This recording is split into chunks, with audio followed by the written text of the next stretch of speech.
Good afternoon. Mirë ditë të gjithëve dhe mirë se vini në informimin javor të dhomave të specializuara të Kosovës, ku synojmë të ofrojmë informacion të përditësuar mbi zhvillimet e fundit në gjykatë dhe mundësinë për të bërë pyetje. In the trial, Në gjykimin e Hashim Thaqit, Kadri Veselit, Recep Selimit dhe Jakub Krasniqit, grupi gjykues me 26 nëntor 2025 miratoi pjesërisht një kërkesë të mbrojtjes së Thaqit dhe pranoi në prova 5 deklarata dëshmitari të dhëna nga një dëshmitar para dëshmisë së tij në gjykatë. Grupi gjykues lejoi pranimin e deklaratave në prova vetëm për të verifikuar përputhshmërinë e deklaratave të dëshmitarit, të cilat mund të kenë ndikim mbi peshën dhe besueshmërinë që do t'i jepet dëshmisë në kuvendimet përfundimtare. Me 1 dhjetor, grupi gjykues miratoi pjesërisht një kërkesë të mbrojtjes së Krasniqit për pranim në prova të 144 materialeve që nuk kanë të bëjnë me asnjë dëshmi të dëshmitarëve.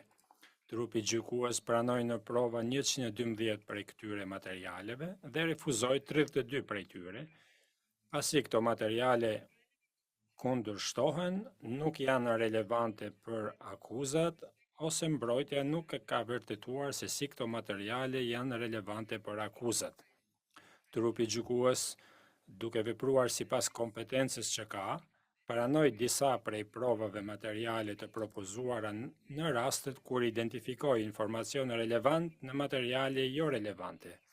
Grupi gjykues u rikujtoi palëve që në parashtrimet e tyre përfundimtare të identifikojnë qartë materialet mbi të cilat ato mbështeten në argumentimet e tyre dhe vlerën provuese dhe rëndësinë që i japin secilës provë.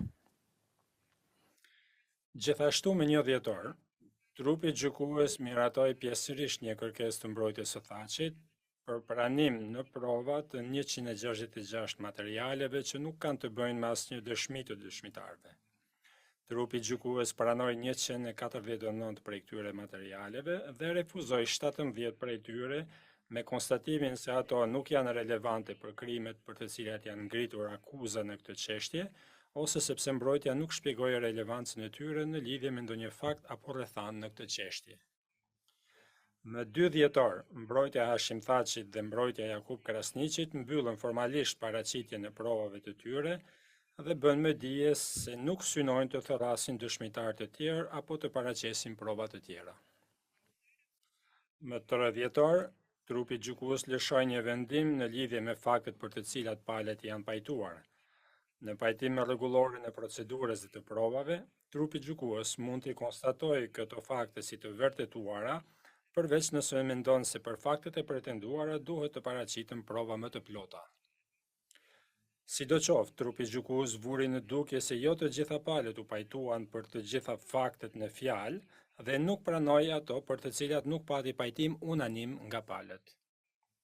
Rrjedhimisht, grupi gjykues konstatoi si të vërtetuara 29 fakte dhe nuk pranoi 20 të tjera.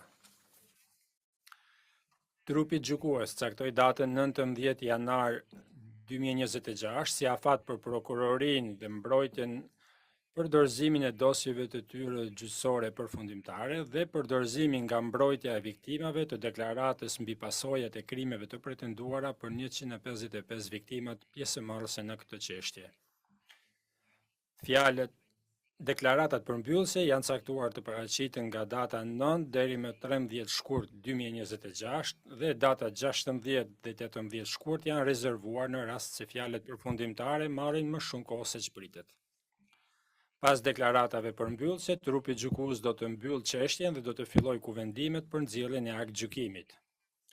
Aktgjykimi duhet të shpallet brenda 90 ditësh nga mbyllja e çështjes. Në rast se rrethanat kërkojnë kohë shtesë, ky afat mund të zgjatet me 60 ditë. Në çështjen e Hashim Thaqit, Isnik Ilajt, Bashkim Smakajt, Fadil Fazliut dhe Hajredin Kuçit, lidhur me pretendimet për ndikim të paligjshëm ndaj dëshmitarëve, më 2 dhjetor, gjykatësi vetëm miratoi një kërkesë të prokurorisë për të kërkuar informacion të mëtejshëm në lidhje me një raport të një instituti të jashtëm për kriminalistik në lidhje me kërkimin në një deklarate konkrete në të dhënat digjitale të nxjerra nga printerat dhe kompjuterat që pretendohet të jenë përdorur nga Hashim Thaçi në objektin e paraburgimit të dhomave të specializuara. Mbrojtja nuk kundërshtoi këtë kërkesë. Më 3 dhjetor, gjykatësi vetëm urdhëroi vazhdimin e paraburgimit të zotit Thaçi, zotit Smakaj dhe zotit Fazliu.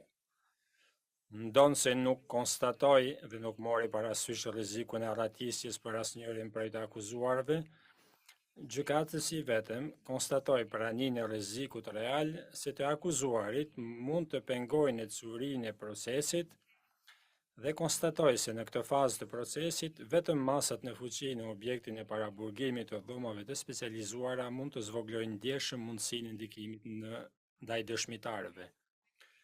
Gjatë seancës përgatitore për gjykimin, që u mbajt me 28 nëntor, gjykatësi vetëm lëshoi një urdhër gojor në të cilin urdhëroi prokurorin të dorëzojë mocionet e saj për provat që nuk kanë të bëjnë me ndonjë deklaratë dëshmitari deri më 17 dhjetor 2025. Kaq kisha unë, mirëpres pyetjet tuaja nëse keni.